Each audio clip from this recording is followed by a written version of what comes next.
Hello नमस्कार दोस्तों, आप सभी का स्वागत है आपके अपने यूट्यूब चैनल आरपीएससी एग्ज़ाम पाठशाला पर। तो हम पढ़ रहे थे राजस्थान ज्योग्राफी, और राजस्थान ज्योग्राफी में हमारा पिछला टॉपिक था राजस्थान का भौतिक प्रदेश या भौगोलिक प्रदेश। तो भौगोलिक प्रदेश में अपन ने थार का मरुस्थल पढ़ लिया था, और आज की क्लास में हम पढ़ेंगे राजस्थान का अरावली पर्वतीय प्रदेश। ठीक है, तो अपनी आज की क्लास स्टार्ट करते हैं। तो सबसे पहले हम पढ़ते हैं अरावली पर्वतमाला का सामान्य परिचय। तो निर्माण की दृष्टि से अरावली प्राचीन वलित पर्वत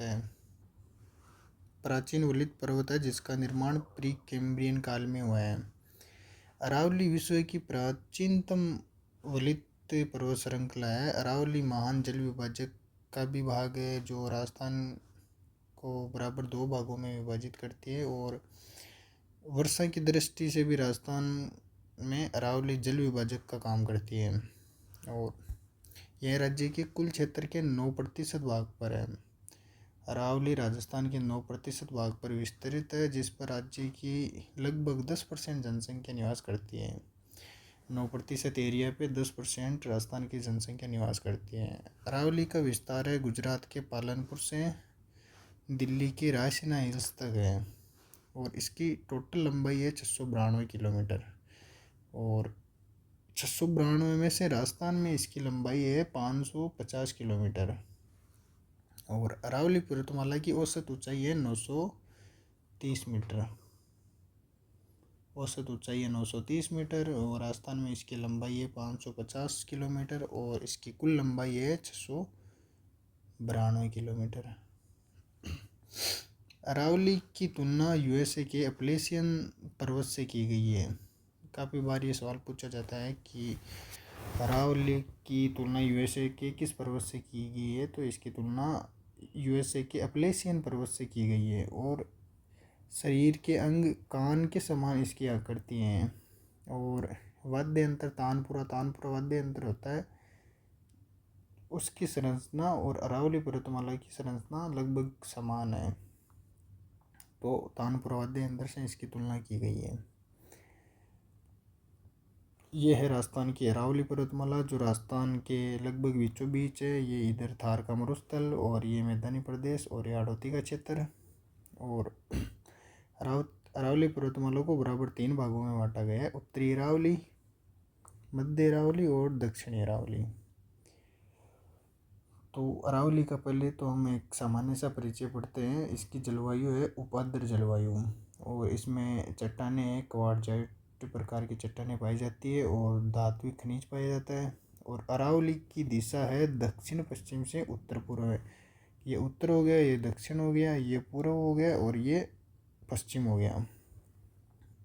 ये उत्तर, ये दक्षिण, ये पूर्व, और ये पश्चिम। तो अरावली की स्थिति इस प्रकार है। तो अरावली की दिशा हो जाएगी दक्षिण पश्चिम से उत्तर पूर्व है। तो ये दक्षिण पश्चिम से उत्तर पूर्व अरावली की दिशा है। और इसमें ये पर्वतीय क्षेत्र है पूरा, तो इसमें मिट्टी कौन सी पाई जाएगी? पर्वतीय मिट्टी या पथरीली मिट्टी बोल सकते हैं अपन इसको। अरावली का विस्तार राजस्थान के 13 जिलों में है। 9% एरिया में है राजस्थान के, और 10% राजस्थान की कुल जनसंख्या अरावली क्षेत्र में निवास करती है। और अरावली का विस्तार राजस्थान के 13 जिलों में है। ठीक है, और 13 जिले कौन कौन से हैं? अलवर, सीकर, झुंझुनू, दौसा, जयपुर, अजमेर, राजसमंद, उदयपुर, सिरोही, ब्यावर, खैरतल, तिजारा, डीडवाना, कुचामन और भीलवाड़ा। ये 13 डिस्ट्रिक्ट है जिसमें अरावली पर्वतमाला का विस्तार है। अरावली को राजस्थान की रीढ़ या मेरुदंड भी कहा जाता है, और राजस्थान की जीवन रेखा भी कहा जाता है, क्योंकि लगभग जो नदियाँ हैं वो अरावली पर्वतमाला की पहाड़ियों से निकलती हैं। और ये एक जल विभाजक का काम भी करती है। इससे इधर वाली नदियाँ अरब सागर में, और इधर की नदियाँ बंगाल की खाड़ी की ओर प्रवाहित होती है। अरावली का सर्वाधिक अरावली पर सर्वाधिक धात्विक खनिज मिलते हैं, इसलिए इसे खनिजों का अजायब घर भी कहा जाता है। धात्विक खनिज मिलते हैं इसलिए इसे खनिजों का अजायब घर भी कहा जाता है। राजस्थान में खनिजों का अजायब घर किसे कहा जाता है, तो ऑप्शन में अगर जैसे थार का मरुस्थल, अरावली पर्वतमाला, पूर्वी मैदानी प्रदेश या हाड़ौती क्षेत्र हो, तो हमारा आंसर रहेगा अरावली पर्वतीय क्षेत्र या अरावली पर्वतमाला को राजस्थान का खनिजों का अजायब घर कहा जाता है। अब देखते हैं हम अरावली की प्रमुख चोटियाँ। तो सबसे पहले हम देखते हैं गुरु शिखर, जो राजस्थान की सबसे ऊंची पर्वतमाला है या पर्वत श्रृंखला है, उसका नाम है गुरु शिखर। गुरु शिखर है जो सिरोही में स्थित है, सिरोही में स्थित है और इसकी ऊंचाई है 1722 मीटर, जो राजस्थान की सबसे ऊंचा पर्वत है। उसके बाद में आता है शेर। शेर भी सिरोही में है और इसकी ऊंचाई है 1597 मीटर। फिर आता है दिलवाड़ा। दिलवाड़ा भी सिरोही में है और दिलवाड़ा की ऊंचाई है 1442 मीटर। और फिर आता है जरगा। जरगा लोकेटेड है उदयपुर में और इसकी ऊंचाई है 1431 मीटर। फिर आता है अचलगढ़। अचलगढ़ सिरोही में, इसकी ऊंचाई है 1380। और आबू भी सिरोही में है और इसकी है 1295 मीटर ऊंचाई। ठीक है, अब देखते हैं हम राजस्थान में अरावली को कितने भागों में बांटा गया है। तो अध्ययन की दृष्टि से अरावली पर्वतमाला को 3 भागों में बांटा गया है, जैसा कि अपन ने ऊपर पढ़ा था। उत्तरी अरावली, मध्य अरावली और दक्षिणी अरावली। तो सबसे पहले हम पढ़ते हैं उत्तरी अरावली। उत्तरी अरावली का विस्तार है सिंगाना झुंझुनू से लेकर सांबर जयपुर तक। सिंगाना झुंझुनू से लेकर सांबर जयपुर तक उत्तरी अरावली का विस्तार है। और सर्वोच्च शिखर है इसमें उत्तरी अरावली में रघुनाथगढ़, जो शिखर में है और इसकी ऊंचाई है 1055 मीटर। तो उत्तरी अरावली की सबसे ऊंची पर्वत श्रृंखला है, उसका नाम है रघुनाथगढ़। और रघुनाथगढ़ के बाद आती है मालखेत, जो 1052 मीटर की ऊंचाई है। और फिर आता है लोहागढ़ जी। लोहागढ़ जी की है 1051। तो सबसे ऊंची उत्तरी अरावली की सबसे ऊंची पर्वतमाला है रघुनाथगढ़।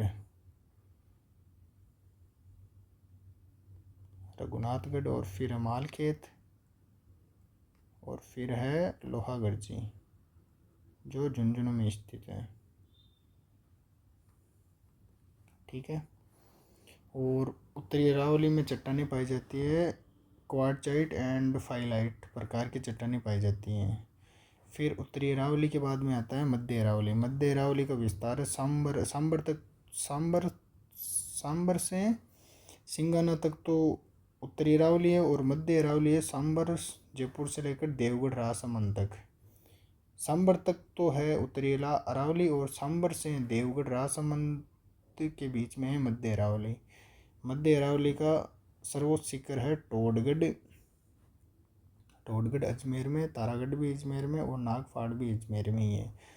तो टोडगढ़ की है 933 मीटर और तारागढ़ की है 873 मीटर और नागफाड़ की है 795 मीटर।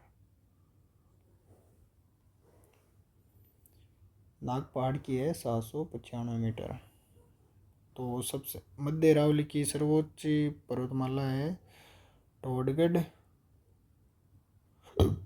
टोडगढ़ की है 933 मीटर। फिर आता है तारागढ़।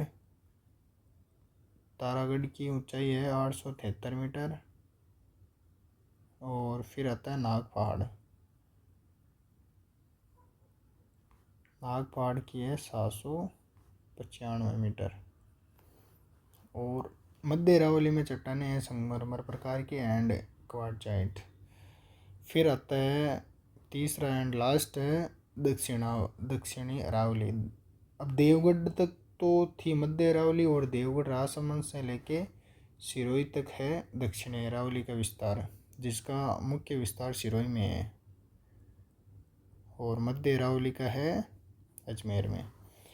तो दक्षिणी अरावली की सर्वोच्च शिखर है गुरु शिखर, जो अपन ने पहले पढ़ा था, और गुरु शिखर की ऊंचाई है 1722 मीटर, जो सिरोही में स्थित है। और गुरु शिखर के बाद में आता है शेर, जिसकी ऊंचाई है 1597 मीटर। और दक्षिणी अरावली में चट्टानें पाई जाती है ग्रेनाइट प्रकार की। तो दक्षिणी अरावली की अन्य चोटियाँ भी देखते हैं। गुरु शिखर पढ़ ही लिया आपने 1722 मीटर, और शेरगढ़ सिरोही भी पढ़ लिया 1597 मीटर। और फिर आता है दिलवाड़ा भी सिरोही में, और जरगा उदयपुर में, अचलगढ़ सिरोही में, आबू सिरोही में, कुम्भलगढ़ राजसमंद में।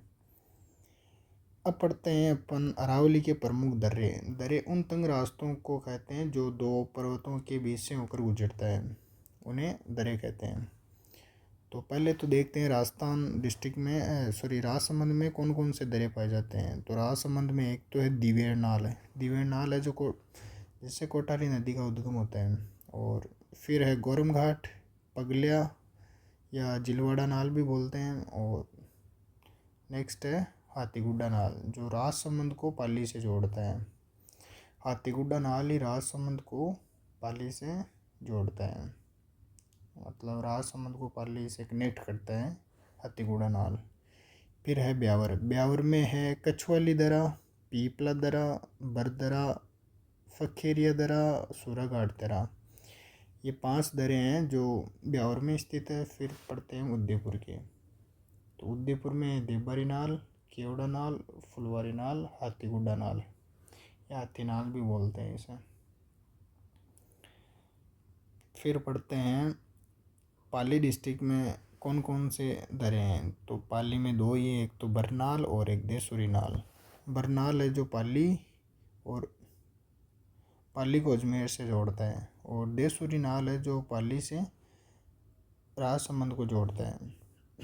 सलुम्बर में है डेबर दरा। तो ये दरे कंप्लीट हुए, और आगे पढ़ते हैं अरावली से संबंधित शब्दावलियाँ। तो भाखर, सिरोही में पाई जाने वाली पहाड़ियों को भाखर कहा जाता है। सिरोही डिस्ट्रिक्ट में जो पहाड़ियाँ पाई जाती है उसे भाखर कहा जाता है। और इनमें से इसराना भाखर, रोजा भाखर, जालाना भाखर ये जालौर में स्थित है। अगर ये पर्टिकुलर पूछे इसराना भाखर, रोजा भाखर और झालरा भाखर, तो ये जालौर में। बाकी अगर किसी पहाड़ी के बाद में या पहले भाखर नाम लगता है तो वो है सिरोही में। बस इन 3 का ध्यान रखना है, इसराना, रोजा और झालरा, ये तीनों जालौर में स्थित हैं। अगला है मगरा। उदयपुर में पाई जाने वाली पहाड़ियों को मगरा या मगरी भी बोलते हैं इसे। मगरा या मगरी, उदयपुर में पाई जाने वाली पहाड़ियों को मगरा या मगरी कहते हैं। नेक्स्ट है डूंगरी कोटपुतली, बहरोड और जयपुर में पाई जाने वाली पहाड़ियों को डूंगर या डूंगरी बोलते हैं। डूंगर या डूंगरी, जैसे महादेव डूंगरी, गणेश डूंगरी, मोती डूंगरी, जालाना डूंगरी और भीम डूंगरी, ये सब जयपुर और कोटपुतली बहरोड में है। तो डूंगर तो हो गया जयपुर में, मगरा हो गया उदयपुर में, भाखर हो गया सिरोही में, और इसराना, रोजा और झालरा ये तीनों हैं जालौर में।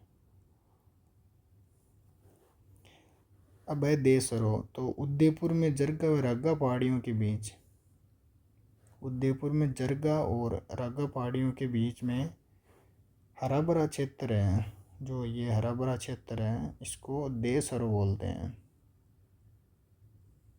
देसरो, उदयपुर में जरगा और रागा पहाड़ियों के बीच के भाग को देसरो कहते हैं। तो ये अपन ने अरावली पर्वतमाला के बारे में पढ़ा है। तो अब हमारा हो गया थार का मरुस्थल हो गया और अरावली पर्वतमाला हो गया। थार का मरुस्थल हो गया और अरावली पर्वतमाला हो गया। अब नेक्स्ट क्लास में अपन पढ़ेंगे मैदानी प्रदेश, राजस्थान के मैदानी प्रदेश, और फिर रहेगा हमारा हाड़ौती का फटार। 2 ही और बचे हैं, मतलब भौतिक प्रदेशों में अपना आधा पोर्शन कंप्लीट हो गया है। तो एक बार फिर से हम देख लेते हैं, चीज़ों को रिवाइज कर लेते हैं। सलूम्बर में डेबरदरा, पाली के माए बरनाल और देसुरीनाल पाली में, बरनाल और देसुरीनाल पाली में, और उदयपुर में देबारी नाल, केवड़ा नाल और फुलवारी नाल और हाथी नाल। ब्यावर में है कछवाली दरा, पीपला दरा, बरदरा, फकेरिया दरा और सूराघाट दरा। राजसमंद में दिवेर नाल, गोरम घाट, पगलिया और हाथीगुडा नाल। कोटारी नदी दिवेर नाल से निकलती है। और गुरु शिखर राजस्थान की सबसे ऊंची चोटी है, जिसकी ऊंचाई है 1722 मीटर। और शेरगढ़ सेकंड हाईएस्ट पीक है राजस्थान की, जिसकी ऊंचाई है 1517 मीटर। और दिलवाड़ा थर्ड नंबर की है और ये चौथे नंबर की। और दक्षिण अरावली देवगढ़ राजसमंद से सिरोही के बीच में, और मध्य अरावली सांबर से देवगढ़ राजसमंद के बीच में, और उत्तरी अरावली का विस्तार है सिंगाना झुंझुनू से सांबर झील के बीच में, सांबर जयपुर के बीच में। और अरावली की राजस्थान में लंबाई है 550 किलोमीटर और इसकी ऊंचाई है 930 मीटर। चलो ठीक है, नमस्कार दोस्तों, इसी के साथ में आज की क्लास को यहीं पे समाप्त करते हैं। थैंक यू, जय हिंद, जय भारत।